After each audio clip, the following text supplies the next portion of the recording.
सतारा के फलटन उपजिला अस्पताल में महिला डॉक्टर की आत्महत्या के मामले ने पूरे महाराष्ट्र को झकझोर कर रख दिया है। इस मामले में पुलिस अधिकारियों पर शारीरिक और मानसिक प्रताड़ना के गंभीर आरोप लगे हैं। इसी बीच नागपुर में पूर्व गृह मंत्री अनिल देशमुख ने इस मुद्दे पर प्रतिक्रिया दी है और कई राजनीतिक मामलों पर भी टिप्पणी की। उन्होंने राज्य में बढ़ती राजनीतिक बयानबाजी पर भी प्रतिक्रिया दी और साथ में संजय राउत और बीजेपी पर जमकर निशाना साधा। आइए जानते हैं क्या कहा उन्होंने। अतिशय दुर्दैवी विषय है, अतिशय गंभीर विषय है की एखादी सुशिक्षित डॉक्टर तिच्यावर तिथला पोलीस अधिकारी बलात्कार करतो, जबरदस्ती करतो आणि अशा पद्धतीने त्यांनी केलेल्या कृत्यामुळे त्या डॉक्टर त्या महिलेला आत्महत्या करावी लागते। त्याच्यामुळे पोलिसांवर जे नियंत्रण पाहिजे, अशा पद्धतीने जर पोलिसांची जर हिंमत वाढत असेल, कारण की अशा पद्धतीच्या घटना घडू नये म्हणून पोलीस काम करतात, पण यांच्या जर नियंत्रण असेल कोणाचं तर ज्या पद्धतीने अशा घटना पोलीस स्वतः त्याच्यामध्ये इन्व्हॉल्ड आहेत त्याची गंभीर दखल गृहमंत्र्यांनी घेतली पाहिजे। आणि पोलीसच या पद्धतीने जर बलात्कार करत असतील तर याच्याशिवाय दुसरा विषय गंभीर राहू शकत नाही। त्याच्यामुळे या बाबतीत लवकरात लवकर राज्य शासनाने पावलं उचलली पाहिजे। सर, महायुतीमध्ये धंगेकर मोहोळ यांच्यामध्ये एक राष्ट्रीय लग्न करताना दिसतो आहे।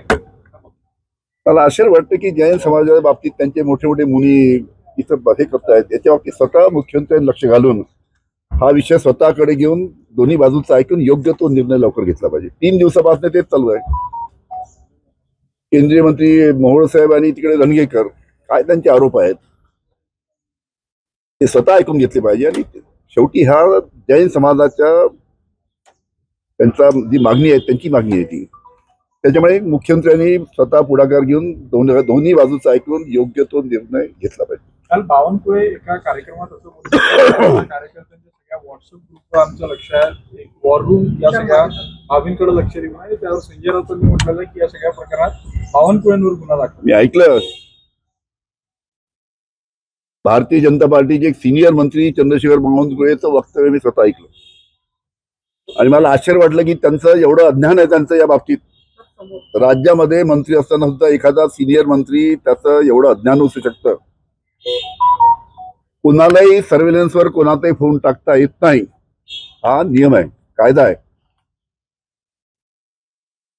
आणि चंद्रशेखर बावनकुळे सिनियर मंत्री आहे, त्या पद्धतीने आम्ही सर्व्हेलन्सवर टाकू म्हणजे तुम्ही अशा पद्धतीनं काय तुमचा अशा पद्धतीने कारभार नाही करू शकत। कधी सर्व्हेलन्सवर टाकायचं असलं तर त्याच्यासाठी रीतसर परवानगी हे इन्क्वायरी ऑफिसर राहतात एखाद्या प्रकरणाचे, पोलिसांना एखाद्या कोणाचा सर्व्हेलन्सवर टाकायचं ते ॲडिशनल चीफ सेक्रेटरी होम यांची परवानगी घ्यावी लागते। ते परवानगी घेतल्याशिवाय कोणाचाही फोन नंबर सर्व्हेलन्सवर टाकता येत नाही, याची माहिती त्यांना नसावी याचं मला आश्चर्य आहे। तुम्हाला आठवतं 2019 मध्ये सिनियर IPS अधिकारी काही महाराष्ट्रातले यांनी त्यावेळेसचे काँग्रेसचे नेते शिवसेनेच्या नेत्यांचे फोन परमिशन न घेता सर्व्हेलन्सवर टाकले होते, त्यांचे फोन टॅप केले होते। याच्यावरती मी त्यावेळेस गृहमंत्री असताना याच्यावरती चौकशी लावली होती। त्याच्यामुळे बावनकुळे साहेब सिनियर मंत्री आहेत, त्यांनी अशा पद्धतीचं वक्तव्य करताना थोडी माहिती घेऊन त्यांनी वक्तव्य केलं चांगलं राहील। ते म्हणाले की पक्षांतर्गत जे त्यांची टीम आहे त्यांच्या सर्व्हेलन्सवर व्हॉट्सअप ग्रुप पक्षांतर्गत सुद्धा करता येत नाही बावनकुळे साहेब, समजलं का? तर ICO सोमकडे बसा, त्या खात्याच्या बेंचकडे बसा, सचिवाकडे समजून घ्या कायदा। तुमच्या पत्नीचा फोन सुद्धा सर्व्हेलन्स मला लावता येत नाही।